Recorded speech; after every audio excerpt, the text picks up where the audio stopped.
Yeah, I'm watching her through Discord because we normally don't watch each other. So I can see her face reacting to what I'm saying. Okay, so today we're going to be talking about House of Dragons by Jessica Clueless. I keep want to call her Clueless. Hopefully that's her married name and she didn't have to grow up with that name because that would have been harsh growing up with the last name of Clueless. Yeah. So we're going to wait for Ashley to call in and then we will get started as normal. And hopefully this works. Hello? I cannot hear you. Yes! No, I hear you. I hear you. Okay. Yes! Score! Yeah, we had to have two different devices going. So. Oh man, Dawn. Yeah. We got it. We got it. So I think that was the issue. Yeah. When did you finish House of Dragons? I finished last night. So I only had like 100 pages left, which was like, what, an hour and 15 minutes worth of reading for me to be able to pull through. So I finished last night. Yeah, I plowed through yesterday.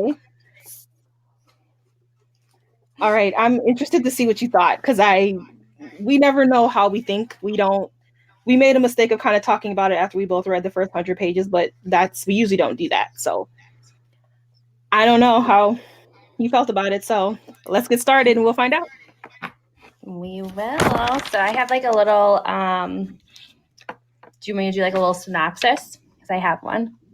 Okay. For this. So this is very generalized for the House of Dragons. Normally when the Emperor of Etruzia, is that how you pronounce it? Yeah? I don't know, girl. I was saying all kinds of stuff. Etruzia passes away. The great dragon calls the eldest child from each 5 houses to compete in the trials with their respective dragon. The winner becomes the emperor or the empress, and they rule successfully until their passing, where the cycle restarts. It's the same every single time until now, and suddenly the younger siblings are being chosen, and there's nothing anyone can do to stop it. So, what did you rate it? I rated it a 3.8. Okay. Oh man, this is one of those books where it starts off really strong and then the ending poops out, at least for me. So, what about you? I was a 4. I could not give it a 5 along the same lines that you could not give it anything higher than what you did. Yeah. I'm pretty sure. I mean, I'll give it a 4 on Goodreads because you have to. Like, I'm not gonna give it a 3. I'm gonna give it 4 stars on Goodreads, and in my review part, I'll say 3.8. But oh man, I'm curious to see how. So you're a solid 4, or are you a 4 point something? I had a solid 4 to like a 4.15, but if I had to, I would say a 4. Based on there were certain issues that I had with the book, and some of my questions weren't answered, and how some things played out. I couldn't give it a 5, which is weird for me because usually I'll be like, yeah, it was okay, like it was mediocre, and I had your voice in my back, in my mind going, were my questions answered? Nope. So no, I'm not going to do it. Oh my God. Okay, well, let's start with our dislikes. Okay. Ooh, I have a lot of dislikes. Go ahead. It's interesting for me because I only have 2, and the 2 of them, I can't necessarily state what they are per se because some of them do contain spoilers. So what I do have is like extremely vague. My first dislike is that I feel as though with the priests who guarded the dragon throne, okay, I felt like there was not enough explaining to us where these priests came from, how they were ordained, and where their powers came from. And how it seemed that there were only 2 of them and there were no checks and balances. in their chaotic magic that they did and influence that they had on the dragon throne. So that for me, that was a huge dislike that I didn't feel like that. That's probably the reason why like I couldn't give it a 5. That was number 1, is because there lacked information on those 2 characters. Wow, I didn't even think about that. That kind of makes my score a little lower.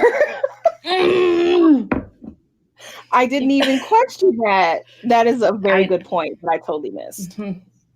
Yeah, no, that was my like, when I was thinking about it, I'm like, that really? I can't do it. Like, she did very well in some other areas, but that particular area, it was not done well. There were some holes. Yeah, this whole world had holes. Big holes.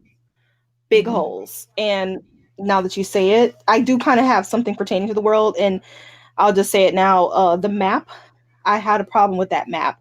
I'm not going to say why because it's a spoiler, but she didn't. We'll talk about that in the spoiler edition. But so my biggest problem with this book, well, not the biggest problem, but I liked 70% of the book. 70% was great. And then this book does this thing where the first plot is kind of not kind of resolved before the end of the book. And then the plot changes, which is fine. That's okay. But this book didn't do it effectively. So when the plot changed, that's where it all started to go downhill. And every little thing that happened, my rating, because I was at like a 4.25 before that second plot change. And then it just steadily dropped and dropped and dropped and dropped. Every little thing that happened impacted my rating. The last 30% was dumpster fire. Honestly, if the last 30% of the book was the majority of the book, this book would have got a 2. That's how bad the last 30% of this book was. You can't see Ashley, but she is nodding her head emphatically. It's nice to see you while we're talking. Yeah. We usually don't see each other when we do this. My biggest dislike is Hyperia. She's my like and my dislike. And I think the reason why I disliked her was she was set up very well. I was like, okay, we're doing something. I like this. But she made, okay, so this is not a but. Clues made her sympathetic, which I appreciate. And by sympathetic, I mean we understood why she was the way she was. And we kind of got small glimpses of it, in particular at the party. I think that was the biggest one, was at the party. But that was it. And then she became a member of the Scooby Gang after about 70%. And I'm like, you can't be the villain of Scooby-Doo and then join the Scooby Gang and then go be the villain again. You can't do that. You have to either decide to because this book is told in so many different POVs, she has her own POV. We can see in her head. It would have been better if she had to just fake them out and pretended to go along with them, but the whole time she's like, no, I'm not really a part of your gang. But she didn't give her enough story. And here go my neighbors. Are you kidding me? My neighbors. Unbelievable. Quiet all day. And it's just like they know. So sorry about my music again with my neighbors. Ongoing saga of Dawn's neighbors. Yeah, she just she wasn't on the page enough. Her backstory needed to be developed more, and I would have preferred less Ajax and more Hyperia. I can agree with that statement.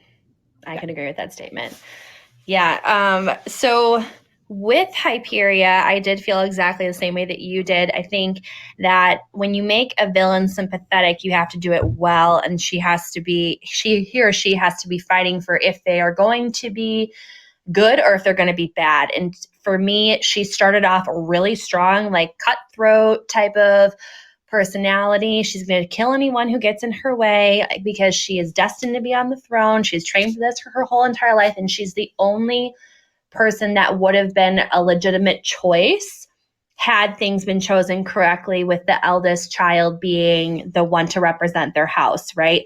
But then we see a growth for her because she starts to feel bad and sympathetic about the crime that she has committed.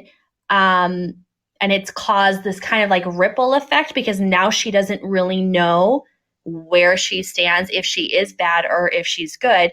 But yet, like you said, she joins into this group of misfits, if you will. Like, they're not the supreme chosen leaders of their house. And she kind of sides up against, like with him, and is like, yeah, well, we won't, kill each other. We'll all get there at the end.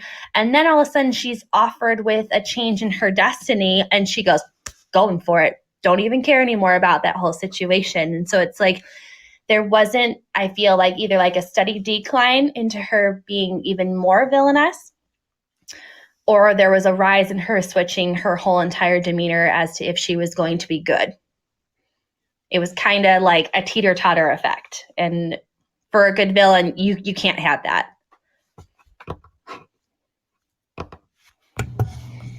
All right. Yeah, I totally agree. Mm-hmm. My next dislike is Ajax.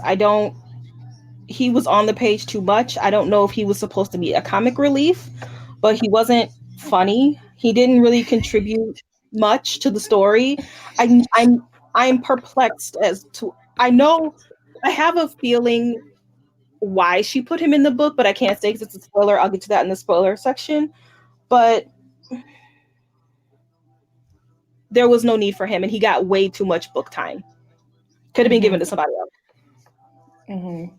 But I mean, and the other 3 or 4, if you will, characters, you could have given them each more time if you wanted. Like, he had way too much screen time. That's how I felt.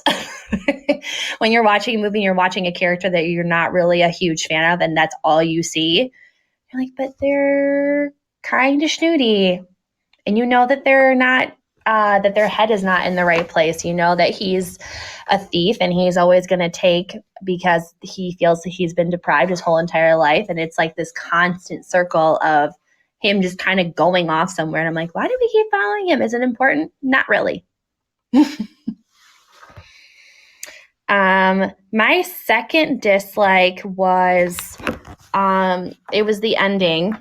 There was something that I was hoping would happen, and there wasn't. There is like sprinkled romance within this book, but it is not a key theme within this book. Like, it is not a romantic YA novel at all, even though there is some like sprinkled in there. And yeah, that was something that for me, I was not happy with, an expectation I was waiting for, if you will. So you wanted more romance? I wanted something to happen, and I cannot state exactly what I wanted. I feel like there was a point in the book. I don't know, but there's a point in the very end, like I was telling you, it was steadily declining for me. And I'm reading it, and I'm at the last chapter, and I'm like, if these 2 characters get together, I am gonna freaking throw this book across the room. And I think we had the opposite expectation. And I appreciated the ending while you didn't. Well, no, because I like, it was a dislike because I just felt like we're just running this circle over and over and over again. There was, I guess, some sort of like loose ends not left loose. I think she tied him up, but not really. Mm-hmm. Mm-hmm. All right. I liked and disliked Emilia's magic. I felt like when it happened, the climax of it was just way too quick. And it's been building and building and building. And then it happens and you're like, oh, that's it. She gets shut down that quickly. Oh, okay. I mean, I understand that she doesn't know much about her magic, so that's why she got shut down. But at the same time, she's basically Hermione. She's been locked in this tower. She can't see anybody. All she can do is read. And you mean to tell me this girl did not try and find a book about her magic? She didn't say, hey, Alex, my brother, you guys go off all the time on vacation with mom and dad. Can you go steal this book for me and bring it back so I can learn about my magic? Like, I feel like she's smart enough to try and figure out how to control it. And she didn't, which is off character. I was so mad at her magic. It was a waste. It was a waste. Yeah, I could see where you could feel that way. I think for me, when it was the climax use of her magic, there was some unexplained reasonings behind some halts in a lot of areas where I was like, but why? Why is this person who's supposed to be chaotic, who has a power that is very destructive and can like pull all of these things, correct? Like, and then all of a sudden she like has an issue where now it's hurting her inside, where before the release of it made her feel better. And now it's causing her pain. That to me doesn't make any sense. That was another little issue that I had. Well, it made sense to me because Cluess is setting up the second book. She doesn't explain it, but she's clearly setting up. We can't say because it's a spoiler, but she's clearly setting up book 2. Mm-hmm. Yeah, that's what that is. Which has to be a reasoning as to why those things are happening. Yeah, with her. Mm-hmm. That ending, all I will say is it felt like Game of Thrones deja vu for me. I was sitting there like, are you freaking kidding me? And then I'm talking about who became the emperor. Obviously, we're not going to say it's a spoiler. But if you are a fan of Game of Thrones and that ending of Game of Thrones, you hated it as much as everybody else did. That's how I felt about who became the emperor. I was like, are you kidding me? I wasted my time. And this is, yeah, I felt like I wasted my time. Can I ask this question in relation to Game of Thrones, because you have seen every single episode? Did you feel that though this book, the title is House of Dragons? I mean, come on, like Khaleesi and her home title and everything like that of her house. Like, do you feel like there was some similarities to Game of Thrones? No, I saw this on Goodreads where people were saying that it's being compared to Game of Thrones, which it is nothing. I mean, I guess you could make the comparison because they're fighting for the throne, but no. Other than there's a dragon and people are fighting for a throne, there's no similarities at all. Okay. That answers that question for me, because that to me didn't make any sense when I was reading it. I was like, I don't feel like this is similar to Game of Thrones. I feel like there were some points that could be, but not really. Did you have any more dislikes? Yes. Okay. They're going to be very vague just because we're going to go to it in the spoilers. But the last 30%, and you might have a different perspective than me and it might change my mind, but the whole dragon thing at the end, it's like that came out of nowhere. If you know what I'm talking about. I was like, where the hell did that come from? The time period bothered me too, because they don't have any technology. But she said something like, don't be creepy. Don't be creepy is a modern phrase. And it bothered me because I'm like, is Cluess trying to do something with her time period? And it's in relation to the map. Like, is this a post-apocalyptic world? Is this an alternate universe? Is this predating us? Is it like Kiss of Deception, where the gods were like, I hate all of you, I'm going to wipe the world anew and you got to start over? I didn't understand the vernacular in relation to the time period, in relation to the map. And I thought Cluess was trying to do something, but I think ultimately she goofed. Yeah, I could agree with you there, because we're not really given an actual time frame. Like, there's no date or year or anything like that. So it could very well be way into the future. It could be, before us type of a thing. And her map doesn't actually give you any indication that it's in the past or the present. I mean, when you and I were talking about, what do you think of the map and what like sticks out to you from it, you had brought up that it looks like Europe to you. And even in looking at it and how she named a couple of these bodies of water and the actual land. Like it could be very much so in relation to Europe as we know it. It looks exactly like Europe. Catalina is where Mm-hmm. Spain is. Um, Mm-hmm. Ardennes, where Oh Girl is from, Hyperia, that's a French spelling. Ennes Mm-hmm. is French. Oh Girl Mm-hmm. is a redhead, and she's from England. She might be from Ireland. Um, Lucian is brown. He's from Northern Mm-hmm. Africa, which is, Mm-hmm. where his house is. And then Vesper, she could be Ukrainian. I mean, the Ukrainians have experienced hella oppression. And then you Mm-hmm. got Ajax. I mean, technically, I guess that could be Russia, maybe. I'm not quite sure Yeah, that's where that is. Russia. Yeah, I think that's I Russia. couldn't get much. He's blonde. I really couldn't get much from him. Once again, he sucked. So, but I'm like, but this is not an exact. Doesn't exactly look like Europe. It's different. It is slightly different. So that's why I'm like, has the world changed? Is this in the future?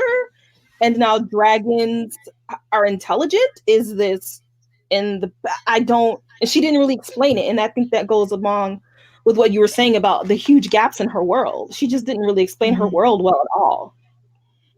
Yeah, I mean that is, I guess, one thing that you could draw from like how we read the book. There is a huge emphasis on like the POVs of our characters, right? And a huge emphasis on dragons, which is all fine and dandy, but yet you have this world that is just kind of sprinkled in. There is really no exact explanation as to why this world is the way that it is. It's just automatically no knowledge. There are 5 different kingdoms, there are 5 different heirs, and there's one emperor of the whole entire thing.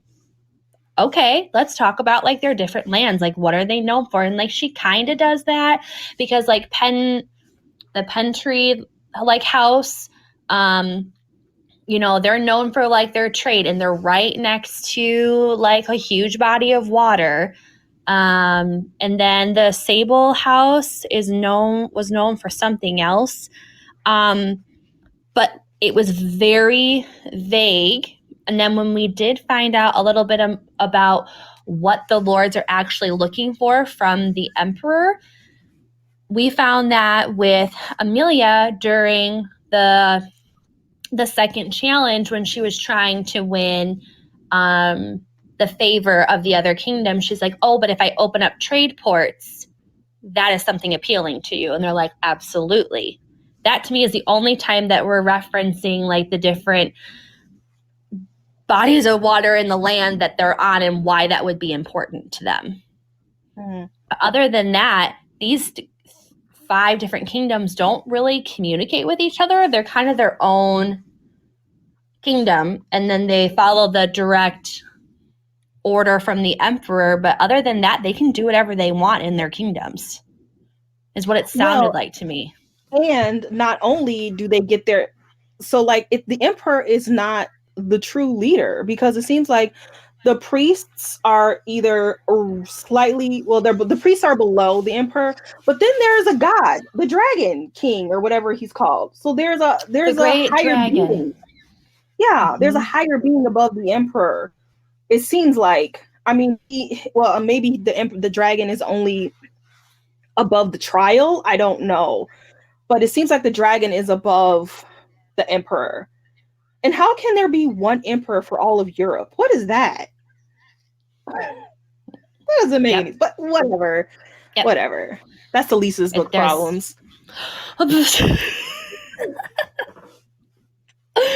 oh man. Well, do we want to move on to things that we liked? Yeah, the other 2 things I had were kind of nitpicks. But I'll get to the nitpicks in the spoiler. Mm-hmm. Yeah, All for right. me, I think the first thing that I really enjoyed about this book was that if you were gonna put dragons in your title, there better be dragons, and there better be more than just, I have a blue dragon. They have a purple dragon. And theirs shoots fire. Mine likes to snuggle in the wildflowers or whatever. Like, there was legitimate, gruesome dragon fights and tests, and there's communication, there's all sorts of things happening. So I do applaud her for, if you're going to put something in there, put it in there and let it have like actual like emphasis into your story, not just for the House of Dragons. Is that a metaphor? Is it a legitimate thing? It's a legitimate thing. So I agree. I read um I read another book. I don't know. Did you read Fireborn? yes. Okay. So I liked Fireborn. I actually liked it better than this one, but there's a dragon on the cover, but there's not a lot of dragons in it. They're babies in the first book, and there's no dragon fights. So when you said that, I was like, oh yeah. And when I was doing my review of Fireborn, I was like, ooh, if you're looking for dragon fights, you ain't gonna find it in book one, even though there's no dragon on the cover. So yeah, I agree with you. The first thing I liked, as I kind of said before, is I liked the first 70% of the book. I thought it was done really well. I felt like Clues was trying to go against trope, even though this book, the plot is inherently not trophy. You have a trial, and there can only be one emperor, and they have to fight to the death. You know, like how many books have we read that have that plot? But you have to try and set yourself apart as an author from that pretty overused plot device. So I felt like she did a okay job of doing something new with this type of story. And one thing I think she did was there were my notes are kind of all over the place. Well, that's my first like. I'll just say that she tried to go against trope. She really did try to do something with the story. So I'll just leave that as my first like, and then you go. You go. Yeah, no, I totally agree with you. I think my next like was the 5 POVs.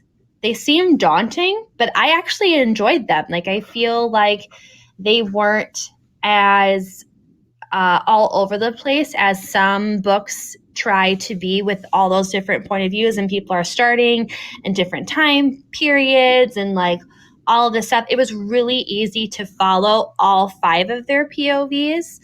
And there was even a point, this is when you and I were talking midweek, where it was like we were voting for a couple characters to be the emperor or the empress. Like, you really did have a connection to each and every one of them. Where you're like, I like them. I really hope he doesn't get it, but maybe he could. I don't know. So I think that she did a great job in giving us equal amounts of each person.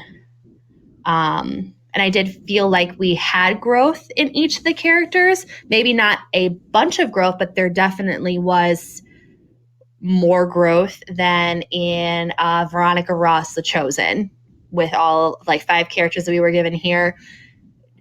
Clueless did a way better job speaking from all the different point of views there and giving us growth for her characters. Yeah, I agree. Along the lines of what you're saying, I also like that everybody had something to prove. It was all different, whether it's to their parent or mostly to their parent, but it was a different way, kind of. And they were really struggling with, I have to prove this to someone, I have to prove this to her, I have to prove this to myself, my family. And I thought even though they all had something to prove, it was all different in relation to each character. So I did like that a lot, and as far as her character development. Yeah, and they were unique too. It wasn't like, oh, I've heard this before. It was a unique like problem with each and every one of them.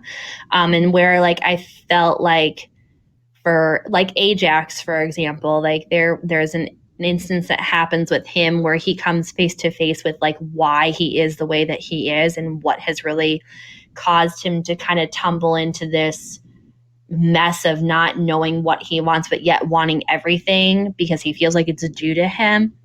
And then when he has that moment where it's like, oh, it's because of X, Y, and Z, I'm like, oh, well, all right, you're not just like stuck in your normal cycle. You actually did learn something about yourself and you did accomplish it somewhat Hmm. without being the next dragon or not next dragon, the next emperor. Dragon. My other thing I really liked, I really liked the challenges, like the gruesome challenges that they had. Like there was a lot there. It is not a fluffy battle, if you will. Like there are some Mhm. things where I was like, whoa. And there was a part where I cried because I was like, oh my gosh, it's so bad. I think like she made the different challenges that they had to do to become, because there's 4 different trials. I forget. There's the hunt. There's the like Truth. 3 That's the of last one. truth. The race. The game. Yeah. No, the So race. the hunt, the game, the race, the truth. Yes. Yes. There you go. So I really liked the fact that each one of those different trials, they were very unique. Like I expected to have a dragon race, and it wasn't just like, oh, you can't catch me. It was a gruesome dragon race. Like they're like going after each other and then realizing that their dragons are still in a state of feralness, like where they can flip a switch if they're not trained properly. And where does that connection come from? And all of these things, like I really did enjoy the challenges with that. Okay. Speaking of challenges, so one thing I liked about this book, this is probably the biggest thing I liked, is specifically during the first trial, the story really starts to open up and they start to understand why they were called, or not understand, but they're starting to see some cracks. And they're all trying to figure out how come I was called and not my brother, who is clearly more advanced than me and probably more qualified than me. And all of the like lesser qualified people were called. And as the reader, you're like, well, why is that? And in the first trial, we start to get some information, and then that kind of leads you to theories. So why were they called? Is it Hafton? I'm not going to really say because it's a spoiler, but I like that after that first trial, I was able to come up with my own theories. I was right. That's not a bad thing that I was right, because I think Clueless wanted you to. And I mean, it's not Mm-hmm. predictable. She gave you clues, quote unquote clues. And by clues, I mean information told to us by the characters, but still. Um, so because of this, I feel like she is trying to actually write a story and not some trophy book with some dragon battles and maybe a romance over here and a stupid villain over there and a girl on girl hate. Like she was really trying to put a story together. Mm-hmm. No, I totally agree. And I think that that's why I enjoyed it. Like, I didn't really know what to expect going into reading this book. And I was like, it's either going to be like really tropey or it's going to be very unique. And she kind of leaned towards the latter. Like, it was super unique. And I was enjoying every part of it because it wasn't just like, oh, I've read this before. I've seen this type of world before. I've seen this relationship before. Like, it was new, and I think she did it relatively well. And even for like 75% of the book, I was sucked in, like ready to figure out who was going to be called. And another thing that I liked was the fact that this trial for choosing who the next emperor empress is, like there's a person chosen and then the rest of them are all cut. Like they are executed. Like they no longer have a place like in that world anymore. And it's like they just kill them. Like that's the law. I mean, that's what they did before, is they killed the opponents and their dragons. Like it's crazy. Yeah. And I like the idea of the cut. It's not just like you get a slap on the wrist and your house is kind of, has shame brought upon it. It's you're gone and you're no longer coming home at all. So I did like that part. Okay. Um, Once again, for the first 70% of the book, I felt like it was a critical book. A Mm-hmm. lot of fantasy is not critical, it's tropey, it's stuff we've read before, it's just regurgitated mess. But Clueless really did try to put some themes in here. There's chaos versus order, which I think is probably the biggest theme in the book. Um, I don't necessarily, she doesn't try to make the reader choose. Like Hyperia has her own theory or her own way she's been raised, and then which is order is the over chaos, which I think most of us probably agree with. Everybody probably thinks that order trumps chaos, but then Clues tries to spin that on its heels a little bit, which is cool. But then there was a couple of other good themes in here, which is goodness weak. Lucian is a good guy. He doesn't want to fight. He's going to be a clergyman or a monk or something, and he's a good guy. And you, as a reader, you're like, oh, he'd probably be the best emperor. However, he doesn't fight, and part of being an emperor is making hard decisions and when it's time to fight. So does goodness make him weak? And then Lucian also talked about how can a powerful person be compassionate, which I also thought was a pretty good theme because he's struggling with that too. He's like, yes, we've seen what power can do to people, but can an emperor be compassionate too and also be powerful? And one of the bigger themes I thought that Clueless was trying to say, but she didn't, I felt like she didn't really follow through, was this whole theme of privilege.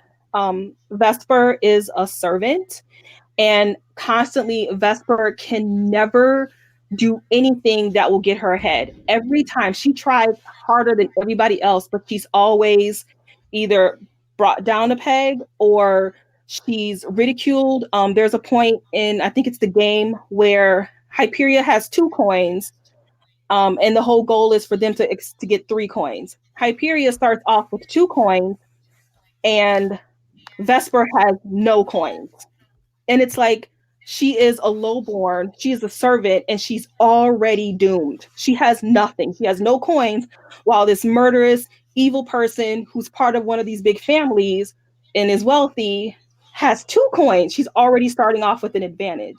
And it seemed like Clueless was trying to do something with that, but didn't quite come to fruition as I was hoping it would. Mm-hmm. Well, and I think that with Vesper, which I really liked her character, like she literally just had nothing. I mean, she was born That girl into was nothing. pathetic. She was so pathetic. Uh-huh. She was killing me. Oh I my God. know, I know. But yet, um, when they have their like bonding moment, uh, between all of them, where she just kind of rattles off like exactly what has happened to her, because you don't really know why she became a dragon trainer. Like, how was she pulled away? How is she stuck in this lord's house where she is, in love with the heir to that particular house? And now she's chosen for this trial and doesn't have any royal blood. Like, she really tips the scales because she's not royalty at all or an heir at all. She's nobody. So, and that whole scene with the game where she lost her coin because she defied the rules in the previous challenge, so therefore she didn't get an even playing ground. But yet this gave someone who is a very strong, vicious character now the upper hand in this next trial. And I'm like, that's not really fair, because they're not even starting off fair to move into this next trial. Someone has a greater advantage than the other one, and it's not really a even playing field. Yeah, I don't know. I think Lewis was trying to do something with it. I don't know if she totally succeeded, but for me, I was okay with some of the answers I received. Um, yeah. I liked, Okay. I liked something else as well. Do you have any more likes? Yeah, I have a couple more. Okay. My next like is the whole connection thing between a dragon and a writer, which I'm not going to give any more details about because it is a partial spoiler. I feel like that was something very unique, that it's not just like the type of connection between like a dog and its owner. It's very different. And even I don't more know how I deeper felt than about that. that, So but I liked it. I liked, like I said, I liked Emilia's power, but I also disliked it. I liked that it seemed to be. I mean, I'm pretty sure I've read that power before. Chaos is a very big theme in The Witcher. Um, and even Game of Thrones, like Daenerys has a lot of power, and she, her family did not exactly use it well. Um, but at the same time, her magic did not have any rules, and magic has to have rules, otherwise an author can just do whatever they want with it, and then it becomes ridiculous. So I didn't like that. I didn't like that we didn't know what the rules were. Emilia didn't know what the rules were. It was like, well, oh, she can do that, but she can't do that, but she can do that. It's yeah.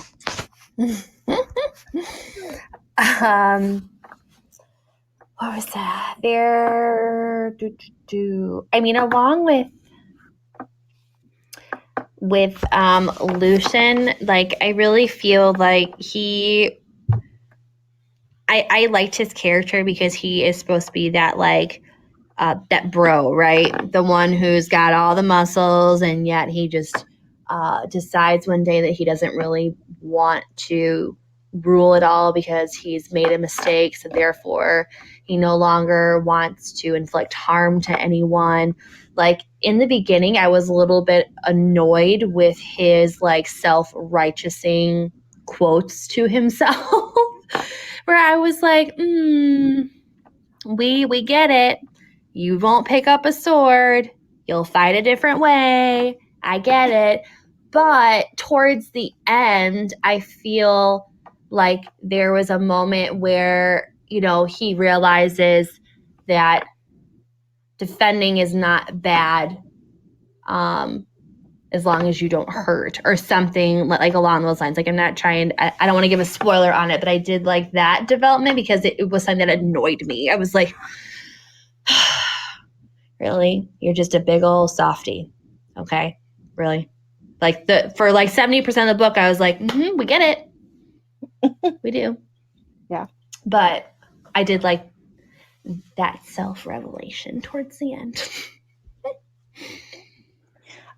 My last like is really kind of, it's not like a huge part of the book, but there were a couple of good quotes in the book that I was kind of laughing my ass off. And one of them was when Lucian gets hurt and he's talking to Vesper and he doesn't have a shirt on. So Amelia walks in and says, "Your torso is very robust and symmetrical. You should be proud."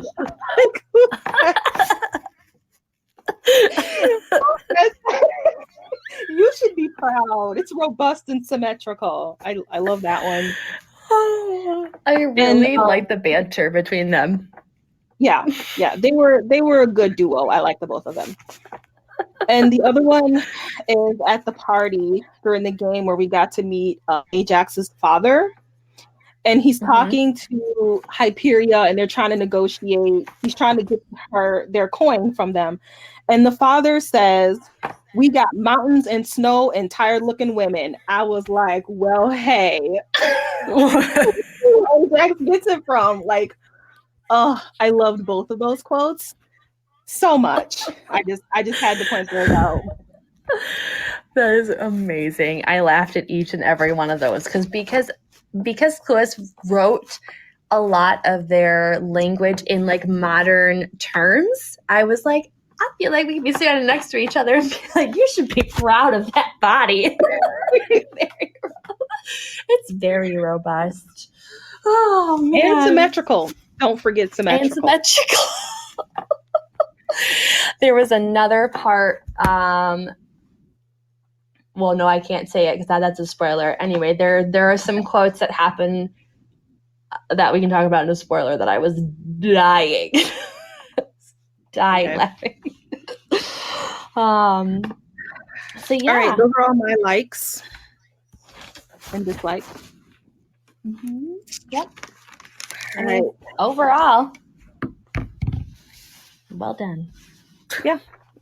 I do think it's worth a read. I don't think I'm going to be reading. Well, I know I'm not going to be reading book 2, even though I felt like it ended strong, and I'm curious about that ending. I don't think I'm going to. I'll let you read it and you let me know. But I don't think I'm going to read it. But I do think, those of you who are listening, I do think it is worth a read. It just came out. No one's really talking about this book. Like I don't hear it on BookTube or Twitter or anything. Book Twitter. Mm-hmm. But I do think it's worth a read. It's probably one of the better, even though I kind of poo-pooed on it a lot. It's kind of one of the better fantasy books I've read this year. So I say read it. Ashley says read it. So you should read it. You should read it. Indeed. We are going to go to our spoiler edition, but for those of you who are leaving right now, we want to thank you for joining us. And next week or 10 days or so, we will be reading, what is it called? Because I never can remember the name of that book. Or the author. Of Songs of Wraith and Ruin. Wraiths and Ruin. A Song of Wraiths and Ruin by Roseanne A. Brown. Okay. So that will be our next podcast, whenever that'll be. So thank you for joining us. If you are leaving, if you are staying for the spoiler edition, we are starting the spoilers in 5, 4, 3, 2, 1. All right. What do you want to talk about first? Okay. Oh, well, let me look. Cause a lot of mine that I wrote at my notes were towards the ending. All of my what in the world is happening? So I mean, our first thing I would like to talk about is with Hyperia, right? Yep. So she's waiting for the call.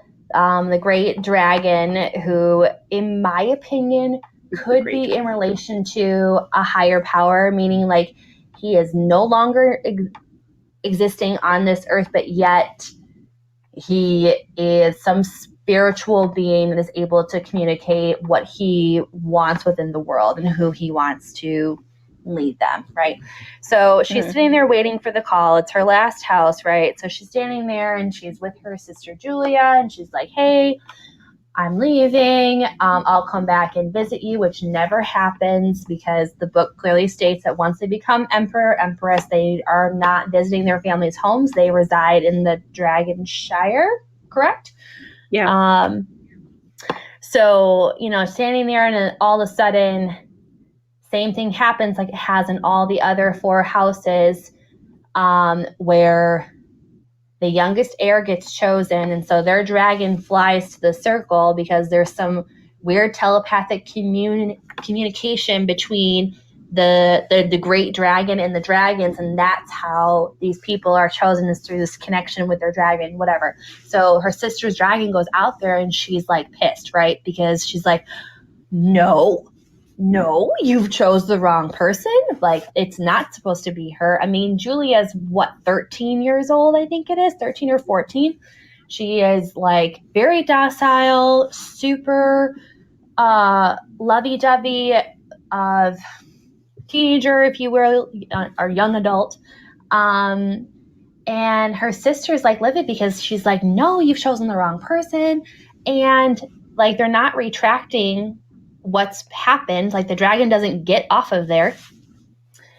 And she hauls off and whacks her sister in the throat with her sword and kills her. Mm-hmm. I was like, no, you didn't. No, you didn't just kill your sister, who you love, because that information was given to us. It wasn't like Hyperia didn't love her sister, because we were given this whole in her monologue where she's like, I'm going to miss her. Like, I'm not going to miss my dad and my mom because they're a bunch of jokes and my dad has trained me to be this way. And my mom just kind of does whatever he wants. And then she's like, and then there's Julia, who I will come back and I will visit just for her, but maybe I won't. And she slits her throat. And I'm like, well, this girl ain't playing.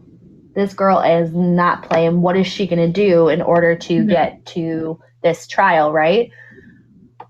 And then you don't even know if she makes it because she has to sit and wait for this next telepathic thing to happen, if it does, to communicate to her dragon.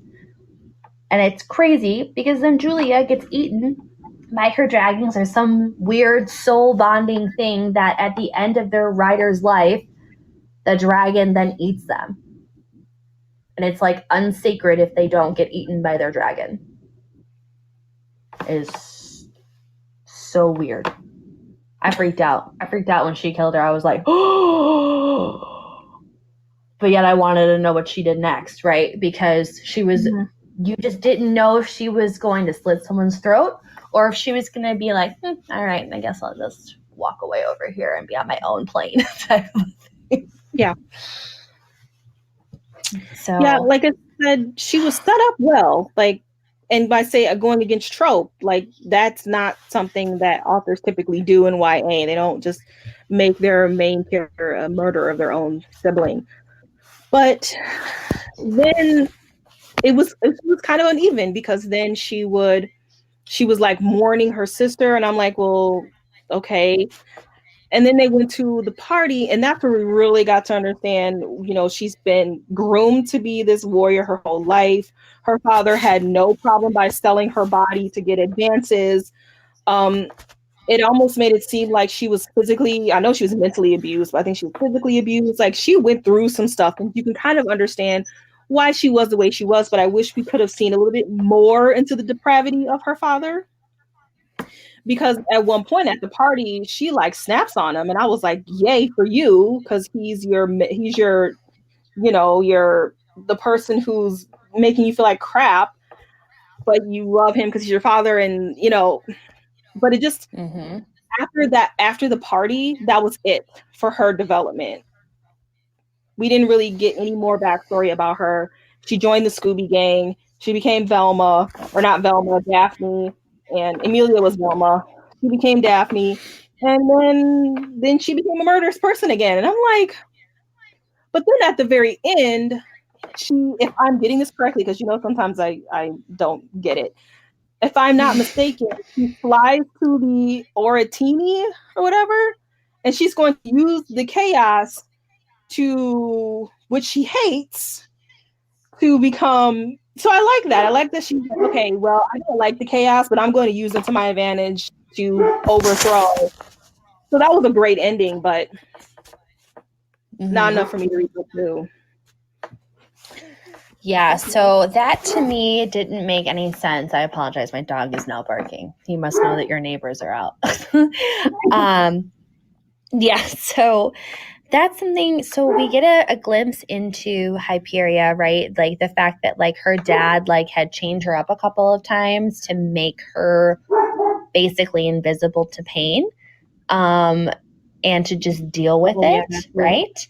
Yeah. So like we go through all of that process, and I mean, this doesn't happen when they're sitting around towards the end of like awaiting who is chosen, right? I mean, they have this big like merry get together where they're all like, let's get drunk and talk about life, you know, and because we've all kind of banded together and said that, you know, we're not going to cut each other after whoever's chosen, because we understand that this is not going the way that it's supposed to, you know. So you learn about Hyperia, you learn about all these things, but then I feel like she becomes too immersed in the fact that she killed her sister, and she's no longer thinking clearly. She's no longer like the villain that I had hoped she would be, because she wasn't using the other competitors to better her chances. Like she was very much so like all on her own. Even when Ajax tries to kind of rope her into helping him so he can actually get it. But he's like, we're going to be an alliance together because Amelia and Lucian apparently got something. And Vesper, we don't want her because she's a servant. But you and I are still nobleborns, even though I'm the 22nd bastard son of, Lord Timber or whatever. And she's like, oh, hell no. Mm-mm. I am not siding with you. You mean you would want to cheat? So like Hyperia has like these moral codes, which is very odd to me. She does not approve of lying at all. Like that's something that it is stated numerous times about her character, that she hates people who lie and cheat to get their way. However, she kills her own sister. She cheated, like, because her sister was chosen, but yet she cheated so she could get in. But she doesn't see it as a cheating, right? No, he doesn't see it as cheating, and that's why it's not cheating. Yeah. So, but she has this code of like, I'm not doing all of this. And then she gets overcome with grief in the fact that when she saw her truth, which like that was so cool. That reminded me of like Luke Skywalker when he is on Yoda's planet and he like comes face to face with the fact of if he continues to go down a dark road, he is going to become like his father. That is the truth. That is how that future will go, but he could change it. Just like she could change the outcome of how because she killed her sister, how is she going to carry herself? Like, right. So she could either be completely overcome with grief, or she's going to use that pain to rule. And she's going to either use it to rule well or to rule poorly. And when she is presented with this role of becoming empress, when she wasn't really chosen, they're like, you weren't chosen, but to us, you're the best pick. So we're going to go against the dragon and let you be the empress, but you have to basically kill everyone else and then it'll be okay. Like that's how it'll be ordained. And then she just goes berserk evil and starts killing everyone and setting fire to everything. But yet, even when she's defeated, if you will, she still then winds up on this island that is the center of chaos, like that. That's like the chaotic temple or whatever it is, because she's going to bring order back to chaos. It doesn't make any sense to me. Like that, I was actually very upset with, because I'm like, but she just like went completely bonkers to kill everyone to maintain this throne, and yet now she's going to what is it? The temple, what? The House of Chaos, to restore order. What order is she trying to restore? Because her order doesn't make any sense. Well, that's I think that's the whole point. And I like this because this is a source of discussion. I think in her own crazy mind, she's doing everything that she's supposed to do because order is what's the utmost important, is to have order in this world. To kill chaos is the most important thing to do, and you do that with order. And in her mind, she's right. She is a psychopath because all she has to do is twist her belief into making it correct in her own mind. So it doesn't matter who gets in her way, as long as she can rationalize her logic to fit into this small definition of order that somebody else has created. Even though Emilia basically blasted her whole logic to bits, she ain't trying to hear that. It's fake news. It's fake news. You're not trying to hear it. So yeah, I thought it was interesting that someone who hates chaos is going to do whatever she has to do to restore order, even if it is to use chaos to do it. She's crazy. She's a crazy person. That's kind of how I didn't actually hate it. I just hated her unevenness of a character.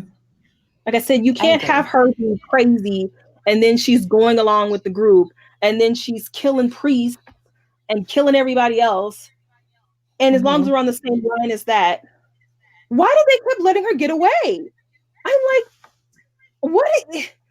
Oh my God. And that was another check. Oh, I gotta lower my rating. Lucian lets her get away the first time. And then they're all like doing whatever. She gets away again, and they're like, oh, well, she's dead. But I'm like, this is a problem. This is the author's fault. Because A, you are expecting me to believe that these 4 people are going to be excellent rulers when they can't freaking figure out how to cage the monster down the street? No, you put her in the dungeon. You don't let her go a second time. The author should have at least let her escape. If she escaped, I can get by that. They just let her go twice. I'm like, oh my God, no. That pissed me off so bad. And I mean, you know, when her dragon dies and explodes into nothing, you know, Ajax is like, oh, well, Hyperion was nowhere to be seen. And you're even thinking to yourself, okay, then she's probably still alive, right? She ain't dead. Sure enough, all homegirl's on a boat somewhere trying to kill herself and ends up at the House of Chaos's door going, oh, this one's not yet dead yet. And then she goes, no, not yet. Blah. I was like, oh, she went there on purpose. She went there on purpose, dude. I know, but it's like she brought herself there, and then she has this inner monologue again where her dad is like, well, the quickest way to kill it is to kill the heart, like to stab the heart or whatever. So she tries to kill herself because she, you know, is going through this whole grief process because she's lost her dragon, which is like, you know, you're spiritually like bonded to your dragon. And when you lose your dragon, it can kill you just as much as losing a family member or something. So now she's just overcome with grief. And so she's not wanting to live anymore, but yet she still wants to establish order, which is interesting to me because I just looked up the quote that the great dragon had given Amelia, because she's like, you know, Amelia's asking the great dragon, isn't it better if chaos never comes back? What if the Orantini return, which is, they're supposed to be the 6th house, which is the house of chaos, right? Mm-hmm. And his response to her is, chaos is as natural as order. One should not exist without the other. So even though they tried to originally bind chaos has still crept through these cracks. And like Amelia is now a crack receiver, right? So she's at the end of this, and that's why her chaos was so sporadic, is because it's like a crack where things are trying to press through. And her outbursts started to become worse when she was doing the trials, because before, if she did release her chaos, it was calm for a while and it was fine. And now that she's at the center of all of this magic, if you will, it's now bursting at the seams to release from her body. So I really hope that with Hyperion, because I was upset with the fact that she kept getting away, just like you said. And the other 4 are not smart enough to be like, she needs to be chained somewhere. We need to take her off the map. If we promise not to kill her, that's one thing. But you shouldn't be letting a psychopath be running through the streets. She's going to continue because now she is hell-bent on revenge and grief. Therefore, anything that she does is going to be chaotic and not make sense, because she is just trying to find order, and somehow, which in her eyes was her ruling, there being one emperor sitting on the throne, taking everyone else out with her until it was just her. So, because she even mentioned about going back and like destroying her father's kingdom, didn't she? Like how she's just going to take him out, or timber or whatever, at the game. But I want to talk about Who was actually chosen? What is your thought on that? Because we don't ever really know No. who's chosen. However, I thought it was Amelia, and I say this because the great dragon has only spoken to her, none of the other victors, right? And he explains to her that because of, you know, the dawn of dragons and riders, right? Like in this whole bond thing, the dragons were of a different nature. I mean, they spoke, they read, they did all of this stuff, right? And they conquered and ruled. But yet things got out of hand, and they asked for help from the humans.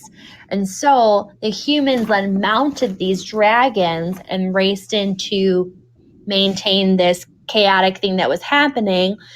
And then somehow, because the dragons gave that power over to the humans, which was their that connection, that chaotic bond, right? That it that has this like binding spell to bind chaos or whatever. They teach the humans how to do that. And in return, the humans then bound the dragons to them. But then the dragons were no longer able to break out of it. So now he comes to Amelia and says, a chaotic dragon rider must break the spell. Any chaotic may break a binding spell, but only one whose soul is connected with a dragon may break this one. And she says, I don't understand. And he goes on to say, think of the binding as a great invisible chain stretched across the entire world. To render a chain useless, you must only destroy a single link. And then he goes into the fact that she has to break that chain link within her dragon's mind to release her dragon fully and freely. Which is mind blown, right? Don's just like, sure, Ashley, whatever you say. I mean, I guess it just seemed to it seemed to come out of nowhere, but not really. Like there was a setup. They do have a connection with their dragons. If the dragon dies, it's like their soul, like you said. The dragon eats them when they die, whatever. And then Vesper has this special connection. So there is this setup with this dragon, but then the fact that dragons were actually like they were intelligent. I'm like, what? Where did that come from? It just seemed to come out of nowhere. And now the Dragon King is talking to her, or I don't know, is he the Dragon King or the Great Pumpkin, whatever he is. He's talking to her and he's telling her what to do. And now dragons can talk to them. And I'm just like, okay. I felt like there was no backstory to that and it kind of came out of nowhere. And I didn't really like that. Yeah, and I think that that's where I had an issue is because like I took pictures of the pages so I could like reference them, but there was some information given, but I feel as though these people of the Orantini, right, the ones who are the House of Chaos, I wish we would have had more as to why they were defeated earlier on, like sprinkles of it, because now I'm given, I think it was literally 5 or 6 pages. That 5 or 6 pages told you the whole story as to why chaos was bound, how it happened, and you know how the dragons lost their immortality, if you will, like all in this 6 pages. And so, and that was towards the end of the book. Let's see. Yeah, towards the end of the book.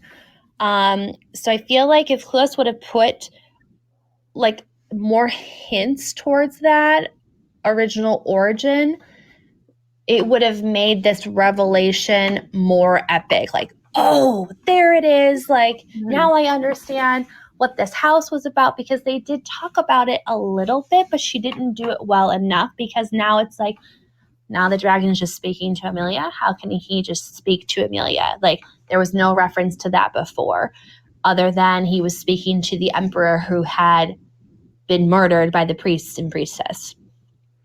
And was he actually speaking to the priest and priestess, or are we just thinking they're full of shit? I think he was, and I think that that's why he had all those books hidden.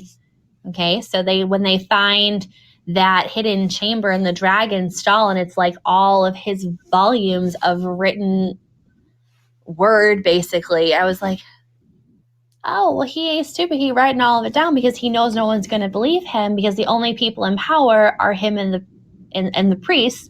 Well, if the priests deem him sick, they're the only other sources of power, so they don't question them, which is why they were able to poison him.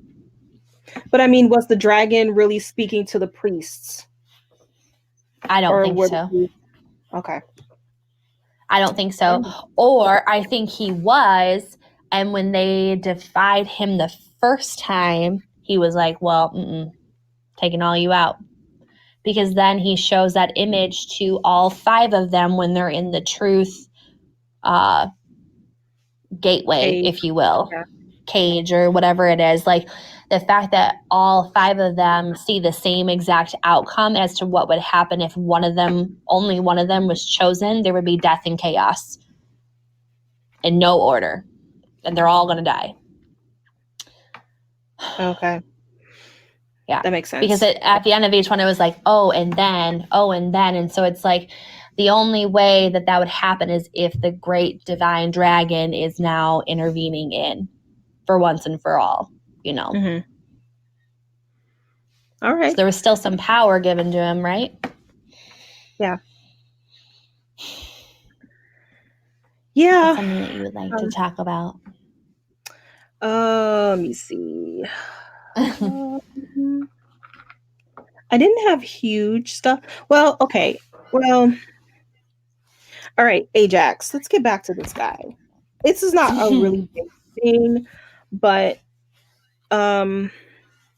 so the fact that he messed up and went to the priest and was like, hey, it was in character for him to do that. However, I feel like Clues didn't set him up at the right time. Like I said, he was an idiot. He was set up to do that. And we as the reader knew that his mother was raped and that he was a product of rape. And he saw it and it was awful. But when he tries to blackmail the priest, it's kind of coming across as a dick move, a selfish move, when in actuality he's desperate.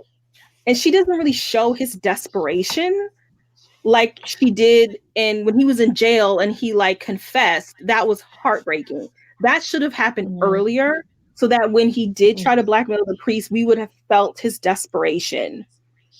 Yes. Instead, it felt selfish, and it also felt like Ajax was only written in the character to make that happen. That was his only point of being in this whole book, because she needed someone to move along her plot.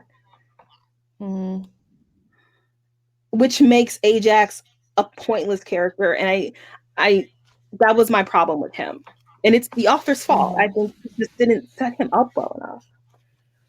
Yeah, no, I agree. I mean, because then the only time where we have a moment where Ajax finally comes to term with the fact that, like, he's not the only one struggling is when his dragon loses its eyesight because they gouge out his eyes. And it's like then and only then, because now his actions have finally had a repercussion that's extreme enough to kind of grab him and be like, look, you need to pay attention because your stupidity is now causing harm to other people or to something that you care about. And you're now, just reliving what your dad did to your mom. You're not any better if you're causing this pain to someone else. So that moment where that happens is like, oh, finally, But yet again, I think that with him stealing the basilisk tears and, and then saying like, I know that you guys did it. It's like, what? Where did that come from? I thought he was on, with the Merry Band of Thieves type of a thing. He was all on their side, like, okay, we're going to do this together. They go on this hunt to find the key and like how the emperor died and all of this stuff, and it's all going well. And even Hyperia is a part of it. And you're like, okay. Like you posted, the Scooby-Doo gang is back again. Ajax was Scooby for me. Oh, I had him as Shaggy, but I could see him being Scooby. Mm-hmm. Yeah. Shaggy to me is Vespera. Like that girl, oh poor thing. She ain't. Yeah, that makes sense. Yeah. Yeah.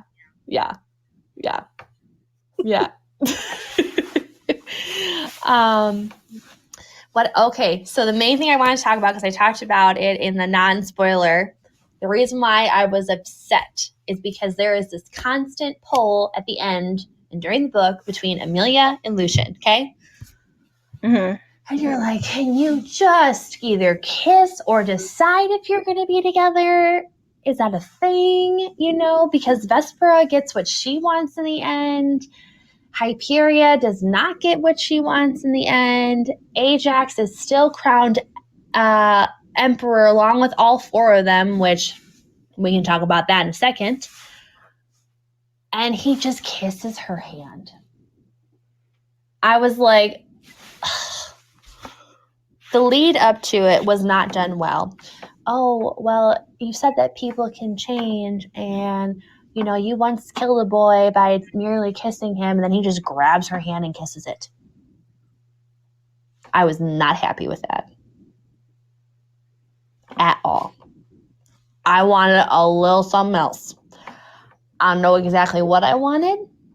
I don't know if I wanted them to kiss because I feel like then there's nothing to look forward to for the next book, or if I wanted him to be like, maybe you and I can start anew, or like haven't you realized this connection between something else.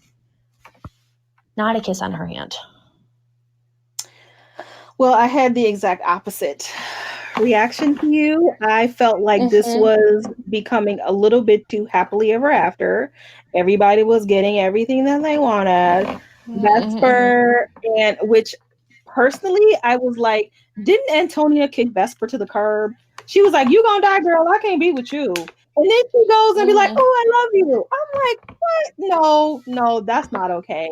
And then Ajax gets to be king and gets to tell off Lysandra. And then these two are gonna get together. I'm just like, I was like, if these two get together, I'm gonna throw this book across the room. I liked the two of them, but that ending was just too wrapped up in a pretty little bow. And then the fact that she's coughing up blood after she was cast basically means she's sick and dying. Like it's a clear setup for book 2. And he's gonna fall in love with that.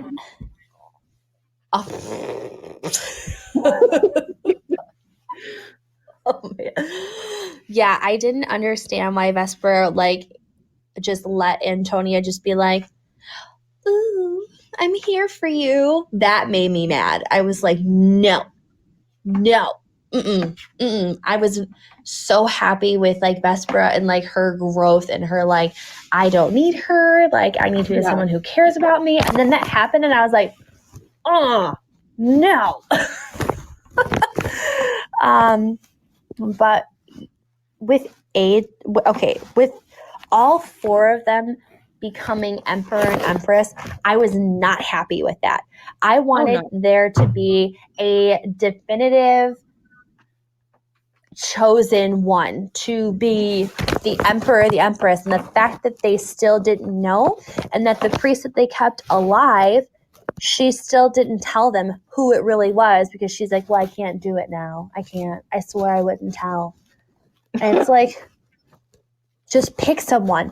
I would have been very happy if Lucian was just named the emperor because, towards the end of the battle or whatever, where all of the guards are like, we will stand by you, hands down, because he knows one of the guards or whatever. And he's like, you can rule really well because you have had that side of, wanting to divine and conquer type of a thing. And now you're living for another side, which is where you're not wanting to use harm to hurt people at all. You're wanting to settle your differences with words or actions or some versus like killing someone, because that's something that is totally changed me. He doesn't want to take another innocent life if he doesn't have to.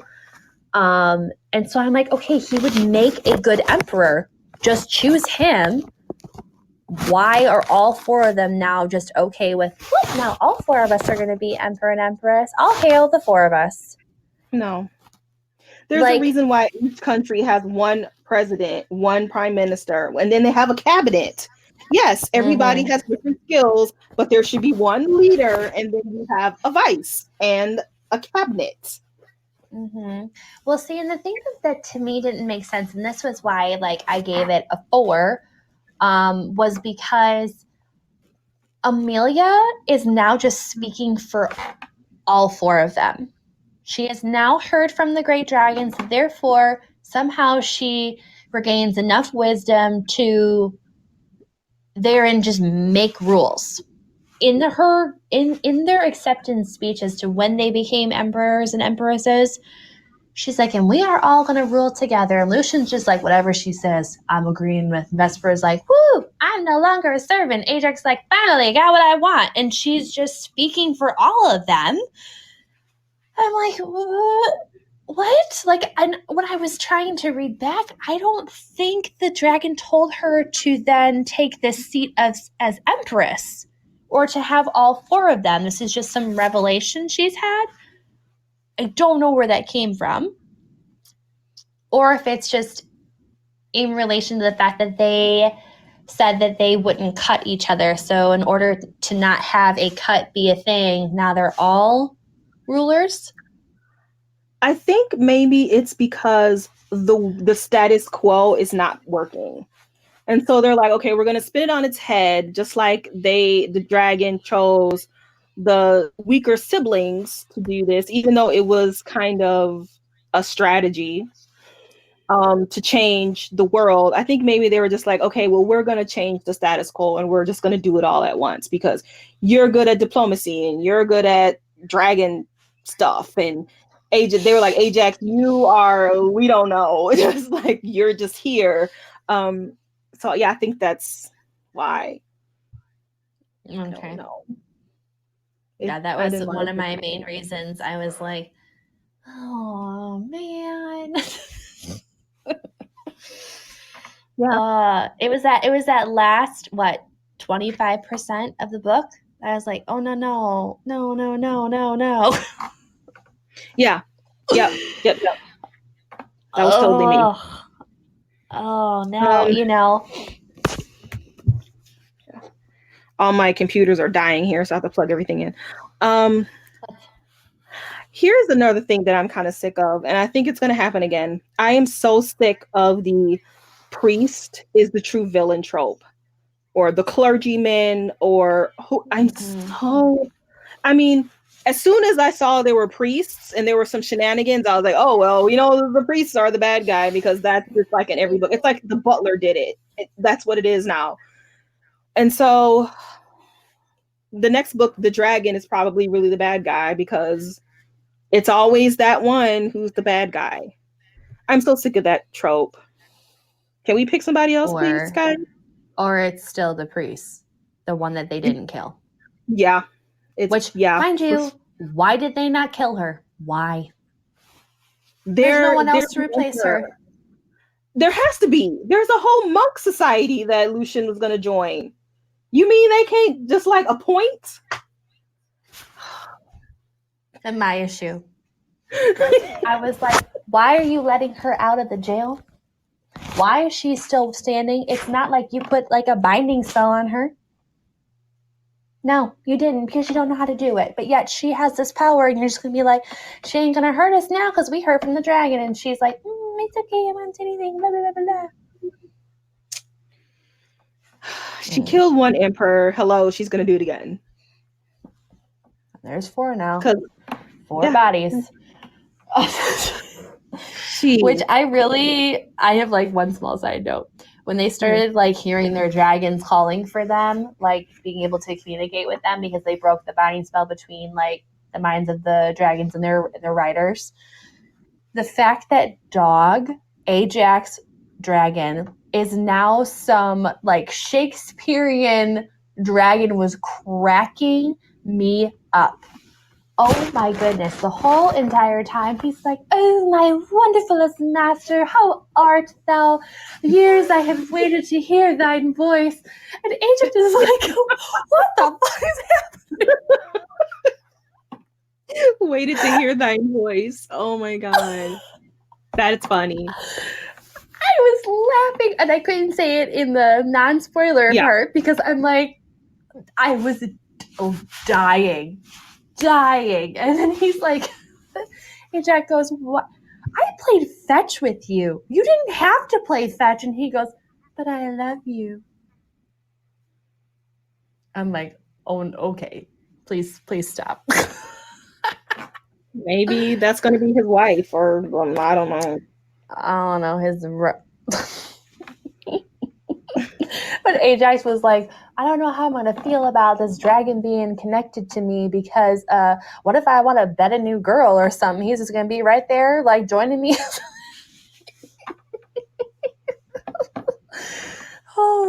And I did find it interesting that Hyperia's dragon, Antonius, yeah, he was... I don't think that's... I was calling him Odiferous, but I know that's like smelling. That's strong. It's something. I was calling him Odiferous, but that's not it. It's something like odorous. Is that what you were saying? No, Odiferous is like something to do with the nose, but I know that's not what his name is. It's like Otruphus, Artrudipus. I don't know. Whatever. Yeah, I know what you're trying to say. Go ahead. I'm sorry. Do you do that thing where you pronounce a word wrong the first time and then that's it? That's how you pronounce it every time? Because I do that. As soon as I say it wrong once, it's over. I'm going to call it Odiferous for the whole book. I thought it was Antonius. Antonius? There's no T. It's like there's an F in there. No. Yeah. Look it up. Right, well, I'll look it up. Anyway, I liked the fact that because Hyperia's dragon was only raised to kill, basically, to only respond to her, there was no way that anyone else could communicate with this dragon. Like, therefore, it reverts to a feral mindset, right? And like a beast. Yeah. Like they can't even when the body cell was released from them, his only words were kill. Yeah. All the other ones are having full-on conversations with their writers, and he is just repeating kill. And it's like, I think it definitely mirrored well into Hyperia because that was then her mindset. She's trying to like not think about it, like even as she's on her dragon's back, like, I'm so distraught because of my sister, but yet her dragon's just chanting kill. And then she just goes, well, then I tried to fight it, but I couldn't fight it anymore, basically. I like the fact that Lucian's dragon's name was Tai Chi. Yeah. He had a girl. Okay, so her dragon is Aufidius. Aufidius. Oh, hold on. Aufidius. Yeah. Is that Antonius? Where did I get that from? No, I don't know. It's a part on the map, I think. Aufidius. Please stay tuned for how we name everything on here. Oh, yeah. Aufidius. Okay, well, yep. One nitpick I had, and I said this on Goodreads, so you probably saw it, but I don't understand why all these fantasy books, if there's a lesbian in the book, they have to wear pants. This is the 4th book I've read where the lesbian wears pants. It's like, she despises dresses. Huh? She despises dresses. But so does every other lesbian in every other fantasy book I read. Like, why do they have to wear pants? Can't they wear dresses? Why are they making them masculine is what I want to know. Yeah, that's my point. It's like, are you trying to say that only masculine people can like ladies? Like, No, like put them in a dress if they want to wear a dress. You don't have like you're not developing a character of a lesbian by just saying, "Oh, well she doesn't have to conform to dresses. She's going to wear pants." That's not a character development. That's a stereotype. You're stereotyping them now, especially when it's in literally the 4th book I've read within the last 6 months. It's like, because it was in Chain of Gold, she wore pants. Yep. Midnight Lie, she wore pants. The Beautiful, she wore pants. It's like, guys, come on, authors, let's do better than that. Well, and I don't understand either, like, why then, like, you know, like the main character or one of the main secondary characters, if they are a lesbian, like you said, like they're wearing pants when their love interest is the feminine one. Why are only masculine lesbians happening? Yeah, so now they're not all that way. No. Now you're taking on gender, you know, to the gender role. Now we're going backwards into gender roles. And once again, Chain of Gold, she was the masculine one. She wore pants, and all the girls that she were the feminine ones had dresses. Yep. Yeah. No, I agree with you there. That is something that I was like, why they gotta wear pants? You know, and I'm thinking like Aileen liked to wear dresses and pants. She just chose whatever she wanted. Are you talking about Throne of Glass? Yes, honey. Well, Aileen. She wasn't a lesbian. I'm just saying. It just shouldn't matter if they are lesbian or not. They should be able to wear a dress or pants. Yeah. Stop putting them in there where they only wear pants. Maybe they just find them uncomfortable to wear a dress. They don't want to wear it. Fine. That's fine. I agree. But I mean, overall, with this book, will I read the second one? Absolutely. Am I glad that it's not a trilogy? Yes. Because if it was a trilogy, I would have been. It is a duology. Okay. From the woman Still not herself. Gonna read it. That's okay. I will read it for you and let you know. You read it and let me know if it is worth my time. That sounds good. Because I mean, I did enjoy this one. It wasn't. Yeah.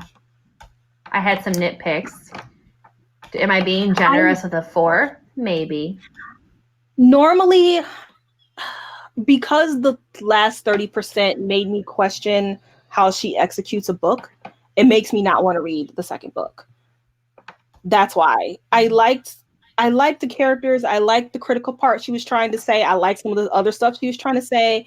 I like, the world kinda, but she made some really bad decisions in her writing that felt really forced. And now I'm just kind of like questioning, was I blinded by Hyperia and her killing her sister in the first chapter? And now I'm just like, ooh, or was this really not good writing throughout? I don't know. I'm starting to question stuff and I don't want to. So I'll let you. Yeah. I mean, I wonder, like I said, I wonder if the reason why she went so downhill is because it was her only way to set up for book 2 for things to somewhat make sense. I'm not sure because like she did so well, and then all of a sudden I was like, what is happening? What? No, don't do that. Why are you doing that? And it wasn't like it was like even 50% of the book, and then she just kind of went, It was very well done, the first 70-75% of the book, and then I was like, oh no, don't make the decision. No, I like everything else that's happening. No. So yeah, I mean, overall I will read it. Dom will not read it. Maybe I'll pop on here and do my own whenever it does come out. Yeah. Interesting. So thanks for joining us, guys. Yeah, join us in the next podcast where we read A Song of Wraiths and Ruins. Yes. By Roseanne A. Brown. All right. Thanks you for joining us, and we'll catch you next time. Bye.